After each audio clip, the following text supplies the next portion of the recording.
Ready, go? Yeah!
like the wind.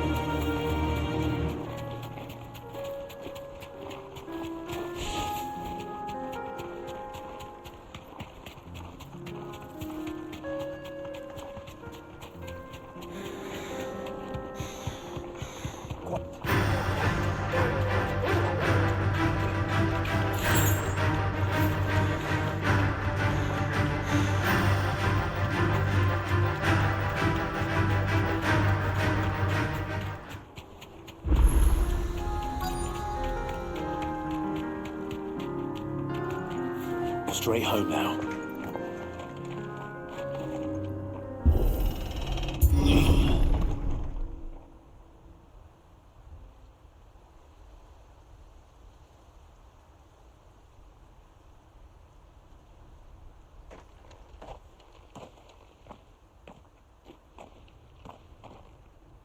Oh no.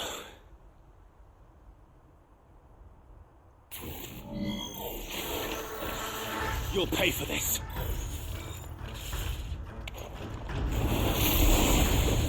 They still be spiders.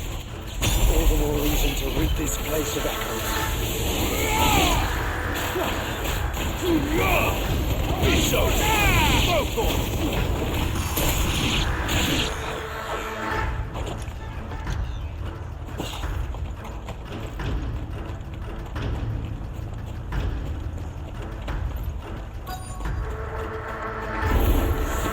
Whatever that thing is, I'd say it's their leader.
Should have stayed in the past.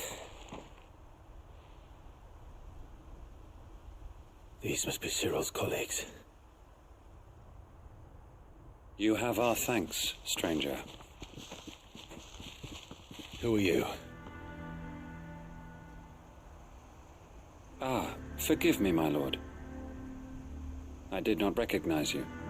You are Lord Rosfield, are you not? We are archaeologians, tasked with surveying this site. When the echoes appeared, our brothers here occupied their attentions. Thanks to them, and to you, we were, for a mercy, able to see our duty to its conclusion. You call that a mercy?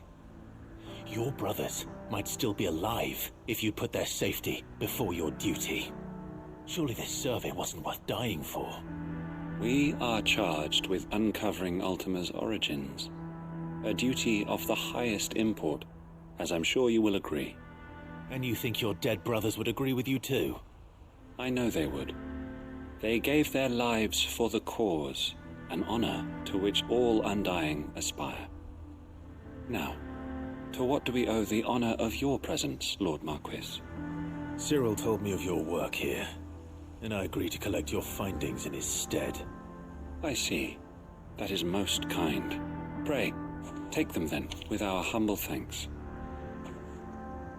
May the Firebird's flame burn ever in your heart, as it does in ours.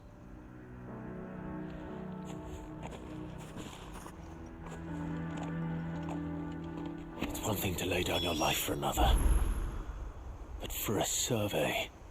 Forgive them, Clive. The Undying live by a very different creed, and nothing we say will change that. Come. Let us deliver their findings to Cyril, that their deaths might not be in vain.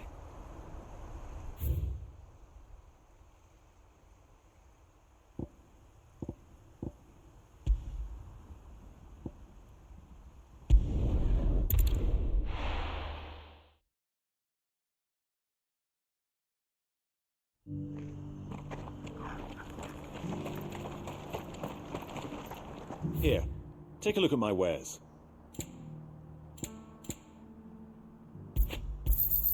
A fine choice. Of course.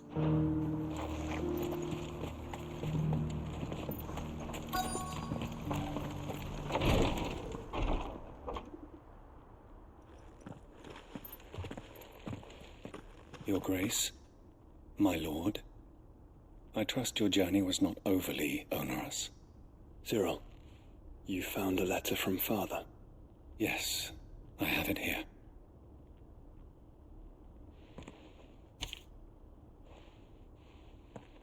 If you would do us the honor, my lord.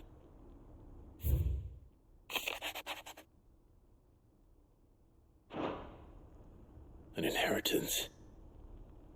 It would seem the late Archduke penned this missive shortly before his passing. The day before we left for Phoenix Gate. What are these plans he spoke of? His plans for the duchy, Your Grace. Your father entrusted them to my predecessor, the former bearer of the Burning Quill, who entrusted them in turn to me. The complete emancipation of bearers is their stated aim. But your father's dream did not end there. His Grace also spoke of building hospices to care for those stricken by the curse, and the founding of a new university to further the development of non-magical technologies. With the blight spreading ever more widely across the twins, Archduke Elwyn saw this as the only means of securing Rosaria's survival. He wished to see men and bearers treated as equals.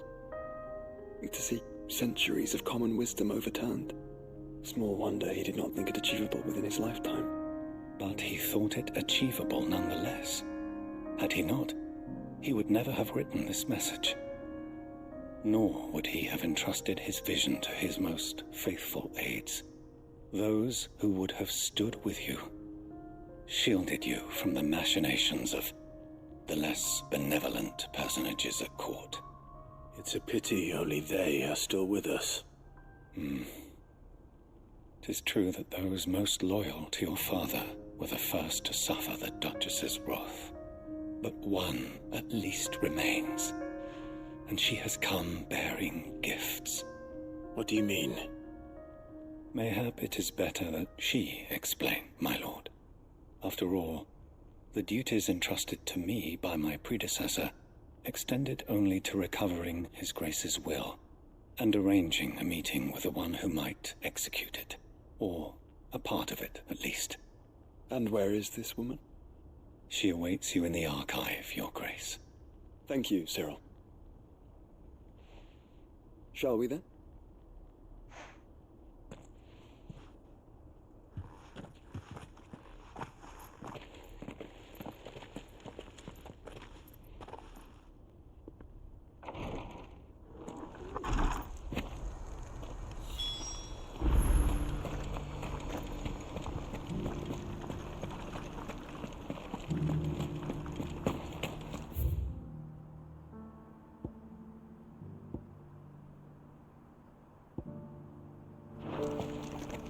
Here's the scraps you were after.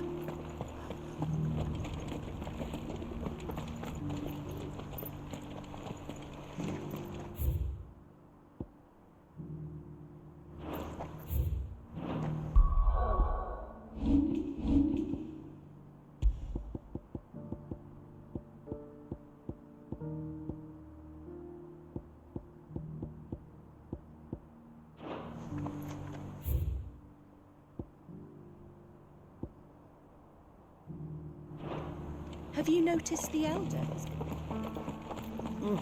Not a scratch on them. His hides are such a good price.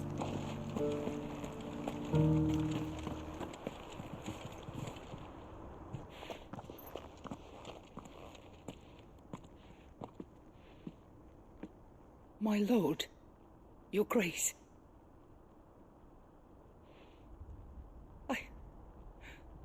I hardly recognize you.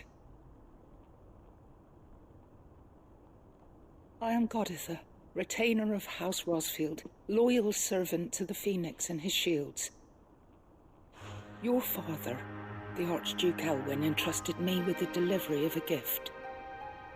I only hope you can forgive my tardiness in bringing it to you. Lift up your head, Lady Goditha. You have our gratitude for your service to our house and to our father. I merely did my duty, as any proud Rosarian would. My lady, perhaps you could explain a little more? What exactly is the gift you bring? As I'm sure you know, it has long been the custom for the children of House Rosfield to be presented with certain keepsakes upon their coming of age. Indeed it has. Our father often spoke of the day when our turn would come. And had he lived to see it, he would have presented you with the treasures I bear. Matching armbands for you both. Alas, he did not live. Indeed, he was taken from us even before they could be completed. He had intended to claim the Heartstone with which each armband was to be finished himself, but it was not to be. And his gifts remain incomplete. I see. It saddens me to bring them before you, as they are. It was your father's wish that you be presented with the finished articles, not these, works in progress. But with his grace long since gone, and the stone left unclaimed, I had little choice. You are grown men now, and his house is yours. And while I would not presume to insist upon your claiming the Heartstone in his stead, I know that nothing would have pleased him more than for you to do so. Thank you, Lady Goditha. What say you, Clive? What else? Of course, my lady. May our father's will be done. Oh, I am much obliged. Do you know where we might find this Heartstone, my lady? I do. Though it may be a matter of a good deal more than simply happening upon it. It is found in the bellies of elder griffins, you see. We do at least know where to find one. A certain specimen has made its nest in Titan's Wake, not far from here. A certain specimen? You are most perceptive, Your Grace. In answer to your unspoken question, yes. In fact, this is the very same beast your father meant to slay. I have been tracking its movements since you were but a boy. Were you to slay it in his stead, as men of House Rosfield, it would surely make your father proud. What say you, Joshua? What else?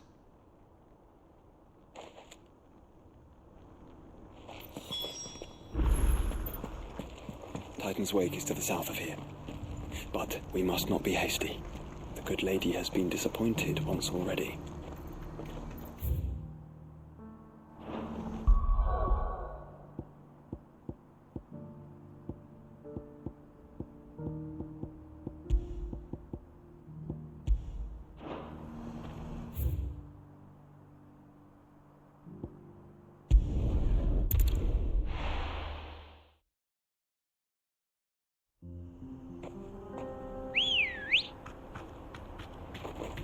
Come on. Fly, Ambrosia.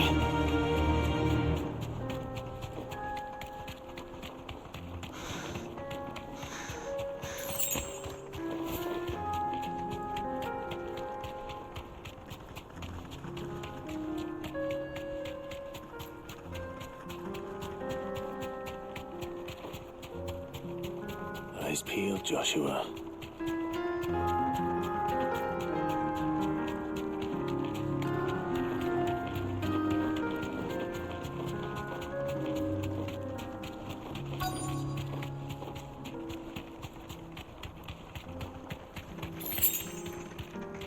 Be safe.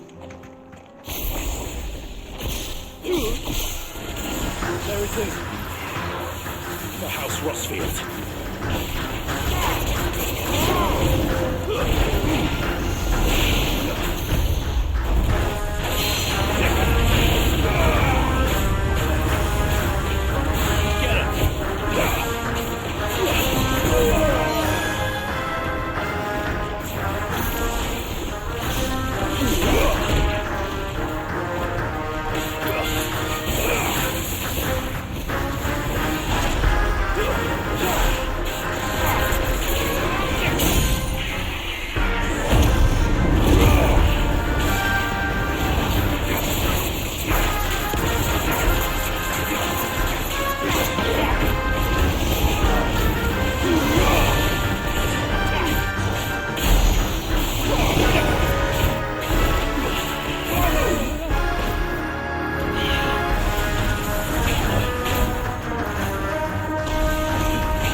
Heartstone?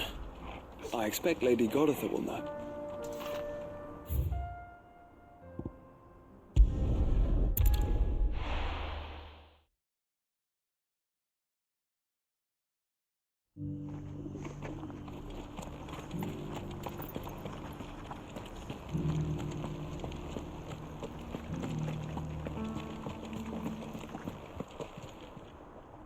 Oh, thank the Founder you were safe. The Griffin is slain then? And the Heartstone claimed.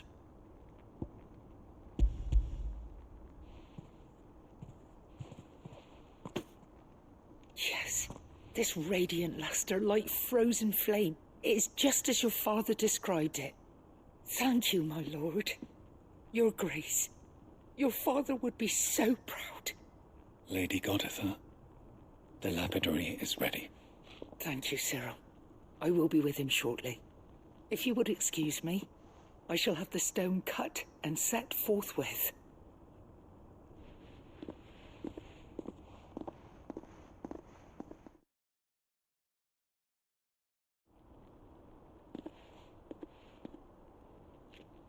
The armbands are complete. Pray, take them. They are yours, after all. Heartstone is harder and more enduring than garnet, or even ruby. It symbolizes unwavering will and devotion, and the graven vines encircling the stone represent the unbreakable bonds between you. It's a message. Father knew we had enemies both inside and outside the duchy. Enemies who would thwart his vision. Only with unwavering devotion would it ever be realized. And only if we stood together, as Phoenix and Shield, as brothers in arms, only then might those enemies be overcome. Indeed. His Grace knew the enormity of the task he would entrust to you, his heirs. But this was more than just a message. It was a promise. That he would always be with you. Thank you, Lady Goditha, for remaining the steadfast custodian of our father's will. Forgive me, my lady, but there is something I don't quite understand. The Undying told me that after Father died, Mother claimed all of the ducal treasures for her own. Even if the armbands were incomplete, she would surely not have overlooked them. So, how were you able to keep them from her? Because I was the keeper of the vault. Though I was but a lowly servant, your father spoke to me of his intentions for the bands, of the deep love he had for both of you, and his hopes for your future. In the days before the disaster at Phoenix Gate, I discovered that the Duchess had ordered her jewellery be sent away from the castle. It was then that I knew she meant to betray us. I tried to warn your father, but it was too late. When word of the fire reached Rosalith, I knew my time was short. So I took up the armbands and I fled into the night. And thank the Founder you did. Yet my duty to your father was incomplete.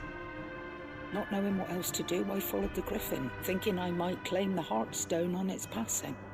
And so my pursuit continued, until Lord Cyril appeared before me. He informed me that his Grace's will had been recovered, and that his sons were alive and well. Lady Goditha, on behalf of my father and all the people of Rosaria, I thank you for your loyal service. As do I. Thank you, my lord. Your Grace, for coming back to us, for giving my service meaning.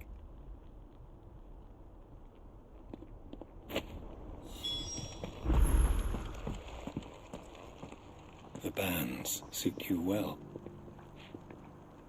It must be gratifying to finally receive the inheritance that was denied you for so long. It is. And we thank you for the part you played, Cyril. If you would permit me to play my part a little longer, might I suggest that you make your way to your father's memorial atop Hawk's Cry Cliff?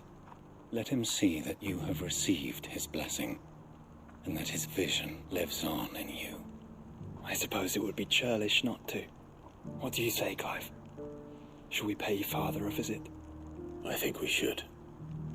I was hoping to be able to offer him my thanks before we left for Origin. Your father's helm is enshrined there. It has been since the day we recovered it from Phoenix Gate. I prithee claim it, for it too is a part of your inheritance, and I do not doubt that your father would prefer it in your hands than perched upon some lonely rock. Thank you, Cyril.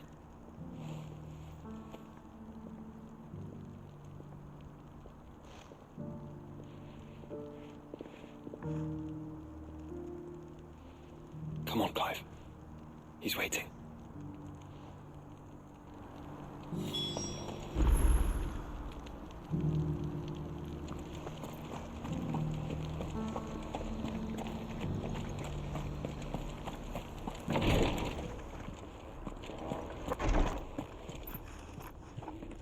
Ah, you are returned, my lord. I collected your colleagues' preliminary findings. Here, take them.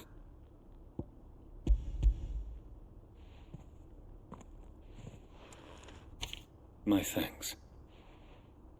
I shall study them, and inform you forthwith if I discover aught that might aid you in your fight against Ultima. Cyril, your survey party suffered several losses in Kretov. Losses which could have been avoided, had the others not chosen to complete their work instead of saving their friends. Were these your orders? No. This was their choice. Every Undying devotes his life to the service of the Phoenix. It is our sole duty, and should we die in discharging it, so be it. Even when death is avoidable. My lord, I fear that this is not a point over which it would be fruitful to argue. The Undying have served the Phoenix for countless generations, and your opinion of our methods, however earnest, is not like to change them. We live to serve the Phoenix. Our very order exists for that purpose, and that purpose alone. Cyril, I know that you and your brethren answer only to Joshua, but allow me to offer you a word of advice. It does not further the cause of the Phoenix to have his loyal followers surrender their lives without good reason. Provide your survey parties with an escort, that they might live to do their duty for years to come. Think not only of how you can serve the Phoenix, but how Joshua would want you to serve him. Please. For all our sakes. I thank you for your advice, my lord. If you will permit me to respond, our faith in his grace, Joshua Rossfield, is absolute, and we of the Undying will do what we believe is right to fulfill our duty unto him. As first shield to the Phoenix, I am sure you understand what it means to do one's duty. I do. Then we are of the same mind, and it is my hope that we may continue to do our duty together.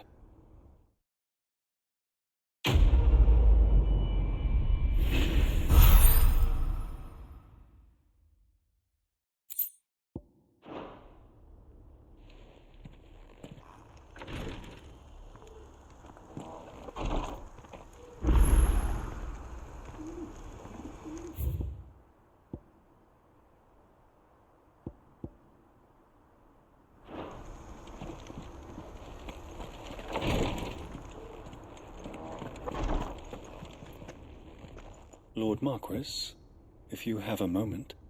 What is it, Cyril?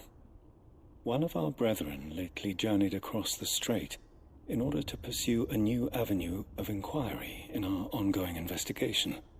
He sent an owl some while ago, but we have heard naught from him since. Was he surveying another fallen ruin? No. The object of his study was a savior cult that has arisen in Ash in recent years. We believe it may have some connection to the Circle of Malleus. an ancient religion that worshipped Ultima as its god. By gaining an understanding of this new faith, we hoped to learn more of the Circle's original beliefs. And so you sent one of your brothers to Ash, a continent teeming with orcs and Akashic. Fully cognizant of the risks, yes. I entrusted the mission to one of the most able of our order, the Third Chair, a master of the arts of combat and survival both. Though he has been silent for some days now, I have thus far refrained from sending any others in search of him, lest they be lost in turn. Yet, it seemed only right to inform you of the situation, given your unique experience of the perils of Ash. For as you so earnestly advised me, it would not do to abandon a man to his fate, when he might yet be saved. It would not. But Ash is a big place. Can you be any more specific? Perhaps. The last owl I received from him mentioned a village where he had heard the cult were wont to assemble. Mickleburg was its name. It lies in the southern reaches of Waloed. If aught ill befell him, I expect it did so there. All right. I'll see what I can do. You are much too kind, my lord. Go then, with my hopes, and may the Firebird's flame ever burn in your heart.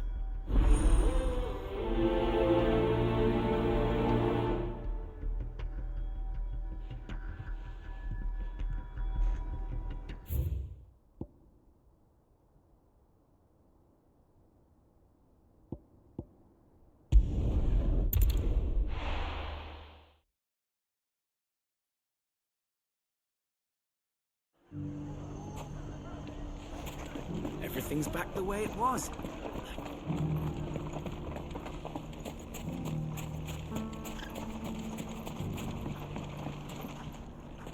Still in Dhalmekia, Victor? Ah, Sid. I thought you'd have returned to Cosnus by now. I did. Then I came back. I've developed something of a fondness for the place. And having worked so hard to see it saved from one fate, it would seem remiss to abandon it to another. A sentiment Master Lubor certainly isn't shy about exploiting. Hence my doing his bidding yet again. You're not the only one. What does he want you to do? He asked for my aid in putting down the bandits. And he said that you might be able to help me find them. Then you've come at just the right time. I was on my way to speak with Conrad about how to organize our forces. There are more camps in the vicinity than we can safely strike at once. But we must strike together, and we must strike soon at as many camps as we can. We can't give this league of theirs time to rally its forces. All right. Which camp shall I take? There's one upriver. Just out there, across the dunes. Leave it with me.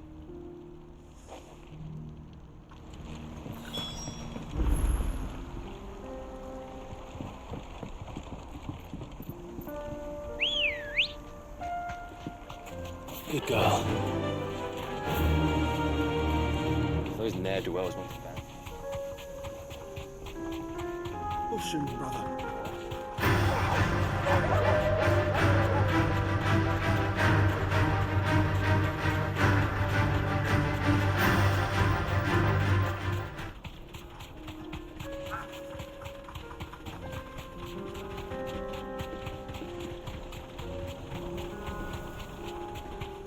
That must be the camp Victor mentioned. We make this quick.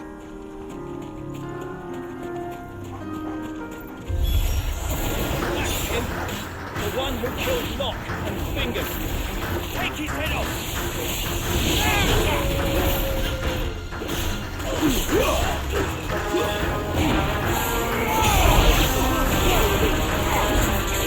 Over here!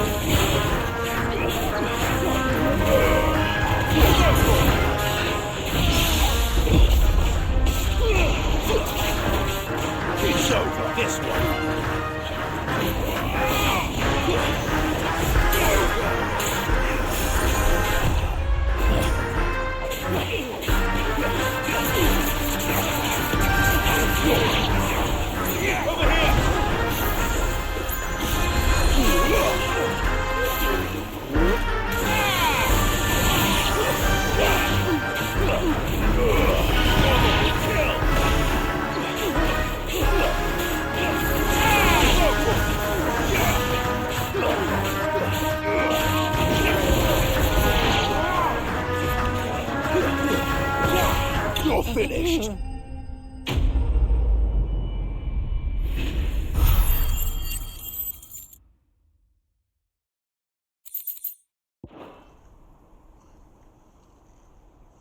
I better let Victor know.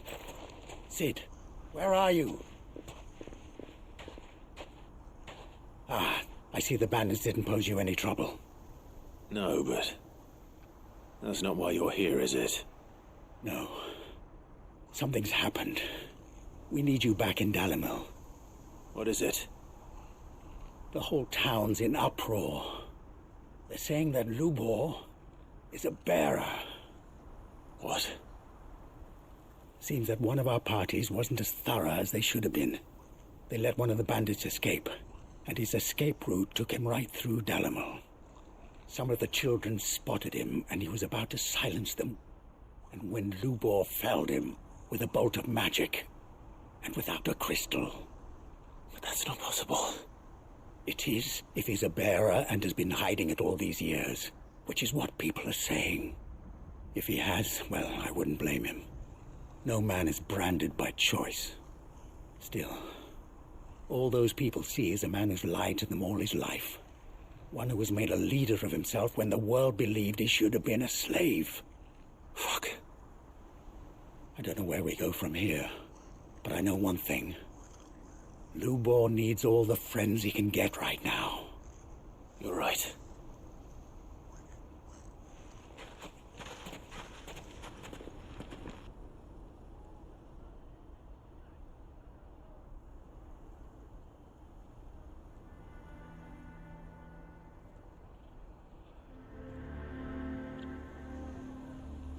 And now everyone knows. I made it a habit to keep a crystal close at hand for just such an occasion. And when that occasion arose, I forgot to reach for it.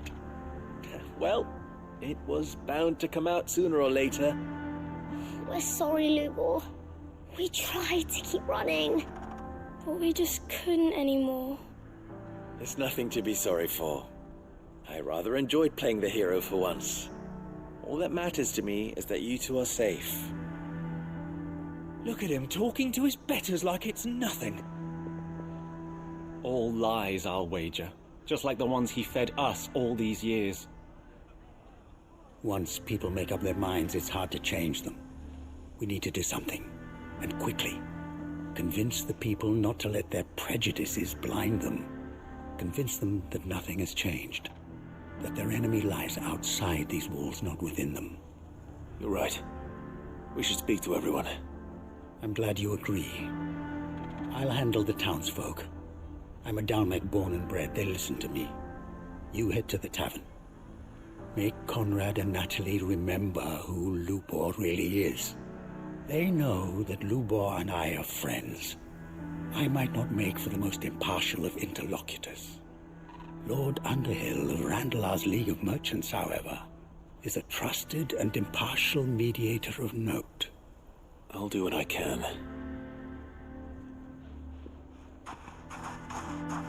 Lubor, stay here with the children. I can't promise anything, but we'll try. And that is all I can ask of you.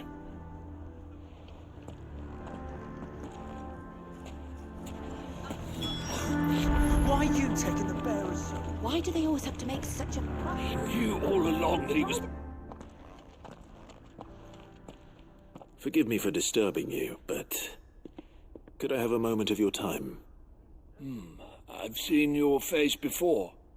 As have I, Lord Underhill, wasn't it? Of the League of Merchants. That's right. I wanted to speak to you about Lubor. The rumors that he's a bearer. All true, I'm afraid. He'll never be mayor now. Not if I have anything to do with it. But what of his wares? Bearer or no, his steel is highly valued throughout the Republic. In this at least he's done the town a service. Might that not earn him a little leniency? Leniency? He pretended to be one of us when he was laughing behind our backs all the while. I'm sorry, my lord, but he lied to us. He lied to you. He cannot be trusted. So what do you propose? Will you drive him from his home? Close his forge? Perhaps. That is a question for the people of Dhalmekia, and they will thank you not to get involved.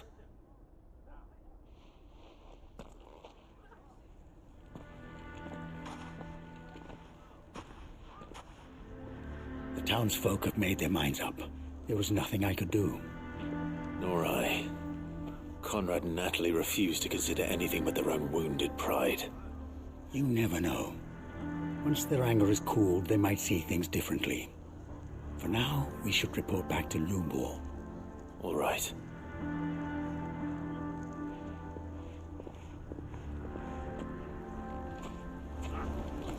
Why the hell did Victor take the bearer's side? I assume the situation is hopeless? There's still hope. But...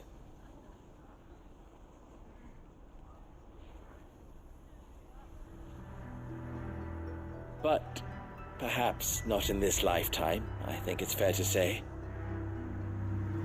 You mustn't think like that, Lubor. Give them time. They'll come around. We'll talk some sense into them in the end, you'll see. No, you won't. And your efforts would be better spent elsewhere. But Lubor...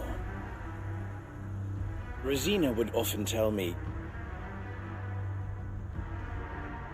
that steel does not lie, that a blade is a reflection of the smith who forged it. To yourself be true, that was her point. Rather an ironic one when you consider that her life was taken with a blade of her own making. But I do not doubt that she was always true to herself and what she believed in, right to the end. And so must I be. I must do what I know to be right, no matter what others might think of me. And now, I know what that is. I must embrace my new role of villain so that the people of Dhalmekia have something to unite against. For only united can they hope to stand against the threat that awaits them. I'll need to make a suitably dramatic exit, of course. Don't go, Lubor. You're the only one who was ever kind to us. We'll be all alone. Again. Trust me, little ones. It is for the best that I go. Not only for the town, but for you, too. How could it possibly be for the best? These children need you. The least you can do is give the townspeople a chance to change their minds. We would not take it, Victor. It's over. Over, you say? And so just like that, you're going to throw this town and these children to the wolves? I thought you were better than this. But it seems you had me fooled as well. Victor. Forget it. Do what you will. You sure you're making the right choice, Lubor? Of those available to me, I believe it's the best one. Yes. But where are my manners? Here. A reward for clearing out that bandit camp. Right then. I have packing to do. If there's anything I can do. Anything. I'll bear it in mind. Thank you.